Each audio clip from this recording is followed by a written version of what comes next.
મંચ પર ઉપસ્થિત કોંગ્રેસ પરિવારના સૌ સન્માનીય સાથીઓ, એઆઈસીસીના સેક્રેટરી ઓઝા સાહેબ, આપણા પ્રભારી મુકુલ વાસનિકજી, પ્રદેશ પ્રમુખ શ્રી અમિતભાઈ ચાવડા, જેમના નેતૃત્વમાં આ એક ઐતિહાસિક જબરદસ્ત જન આક્રોશ રેલી નીકળી છે. તુષારભાઈ ચૌધરી વિરોધ પક્ષના નેતા કાર્યક્રમમાં ઉપસ્થિત નથી, પણ એમને પણ આ પ્રસંગે યાદ કરું. એસસી ડિપાર્ટમેન્ટના રાષ્ટ્રીય અધ્યક્ષ વિક્રાંતભાઈ ભુરિયા, એવા જ આપણા લડાકુ સાથી, ક્રાંતિકારી આદિવાસી યોદ્ધા, યુવા દિલોની ધડકર ભાઈ શ્રી અનંત પટેલ, અનેક મંચ ઉપર ઉપસ્થિત મારા સાથી ધારાસભ્યો, કોંગ્રેસ પરિવાર, આપ તમામ બહેનો, માતાઓ, વડીલો અને યુવાન દોસ્તો, ફક્ત બે ચાર વાત તમારી વચ્ચે કરવી છે.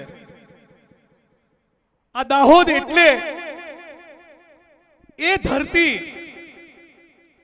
જેણે આદિવાસીઓની સામે સ્વતંત્રતાના આંદોલનમાં બલિદાન આપ્યા અને પોતાના લોહીથી જે ધરતીને સિંચી, એ ધરતીનું નામ છે દાહોદ.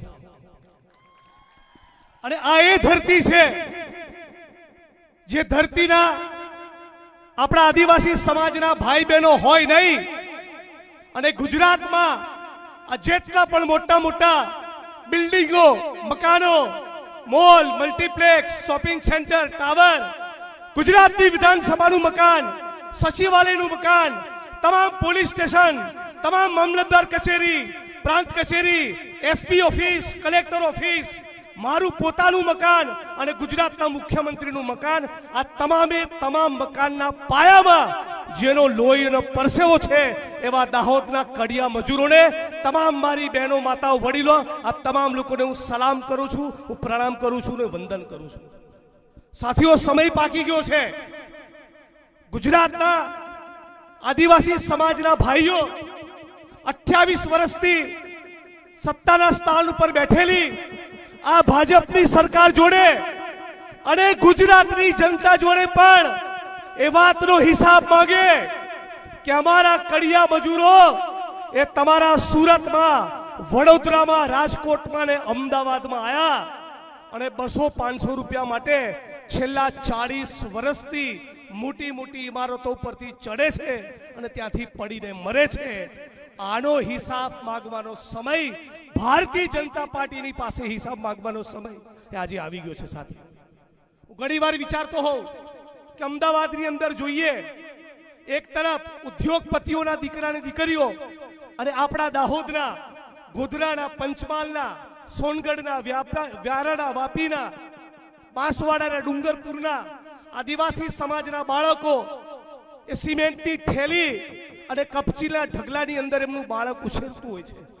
એક તરફ મોટા મોટા પૂંજીપતિઓના દીકરા દીકરીઓ અંગ્રેજી માધ્યમની સ્કૂલોમાં ભણતા હોય અને આપણું આદિવાસીનું બાળક એ સિમેન્ટની થેલી અને કપચીની ઢગલીની વચ્ચે ઉછળતું હોય. આ ભારતીય જનતા પાર્ટીએ છેલ્લા 28 વર્ષમાં કરેલો વિકાસ છે.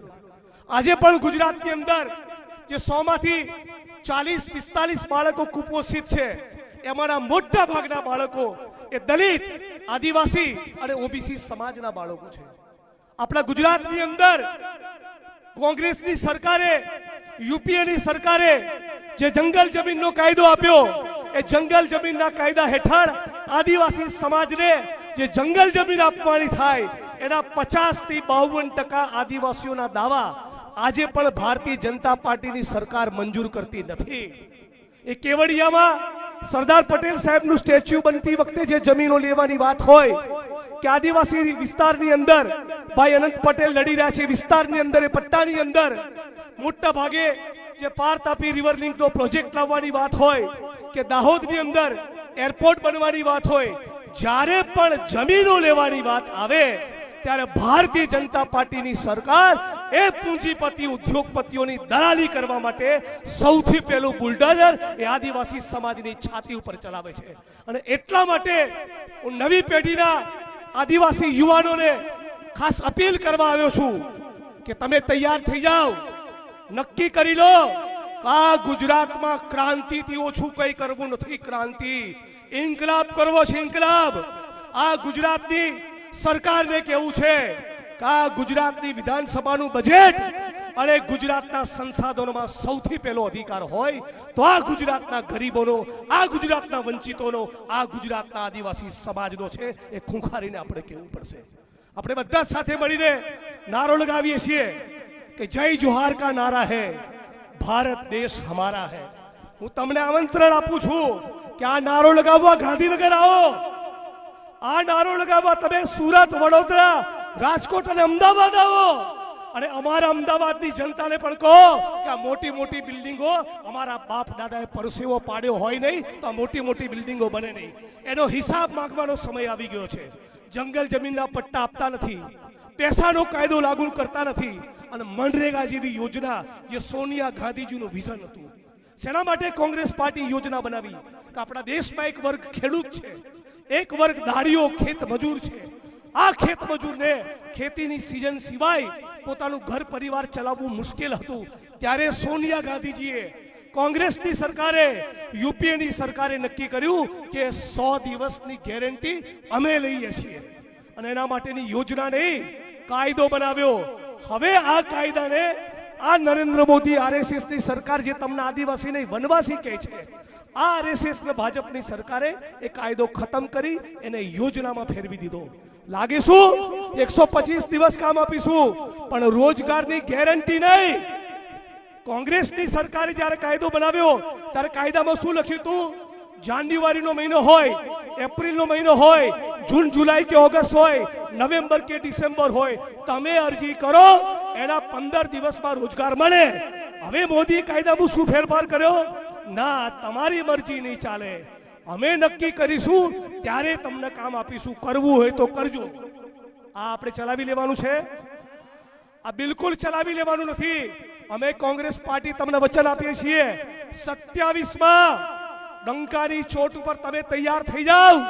27માં જ્યારે ગુજરાતની અંદર કોંગ્રેસ પાર્ટીની સરકાર બનશે તો જેટલા પણ જંગલ જમીનના દાવા છે એ 6-12 મહિનામાં એનો નિકાલ કરીશું અને આ મનરેગાનો જે કાયદો છે એને હતીય પરિસ્થિતિમાં લાવીશું. મારી વચ્ચે મંચ ઉપર મારી વાણીની વિરામ આપું છું, પણ મંચ ઉપર દાંતાના અમીરગઢના ધારાસભ્ય સાધ્વી કાંતિબી ખરાડી પણ છે. હમણાં તમે જોયું હશે અંબાજીની અંદર જે ઘટના બની. આ મંચ ઉપરથી કોંગ્રેસ પરિવાર વતી કહેવા માંગુ છું કે પોલીસનો કોઈ પણ માણસ હોય, નાના કર્મચારી માટે પ્રેમ છે, લાગણી છે, એ પણ દલિત, આદિવાસી, ઓબીસી, કિસાન, મજદૂરનો દીકરો છે. પણ પોલીસના ઉચ્ચ અધિકારીઓને જો ચરબી હોય અને જંગલ ખાતાવાળાને બહુ ચરબી હોય તો કહી દેવાના છીએ. આખા ગુજરાતની અંદર જે જિલ્લામાં, જે તાલુકામાં અમારા આદિવાસી સમાજના માણસોને તમે રંજાડ્યા છે ને, બધાની ફાઇલ તૈયાર કરીને સરકાર બન્યાને 1 વર્ષમાં તમારો હિસાબ કરીશું, જેથી ફરી કોઈ આદિવાસીનું નામ ના લે. તો સાથીઓ, મારી વાણીને વિરામ આપું છું. આપ તમામ લોકોએ આ જન આક્રોશ રેલીમાં પૂરી તાકાત લગાવી, પોતાની શક્તિ લગાડી. એના માટે ફરી એકવાર દાહોદ જિલ્લા કોંગ્રેસ જિલ્લા પ્રમુખ નીનાભાઈને અભિનંદન આપું છું. અને આપણી વચ્ચે મહેશભાઈ વસાવા જોડાઈ રહ્યા છે, એમના માટે પણ જબરદસ્ત તાળીઓનો આવકાર થઈ જાય.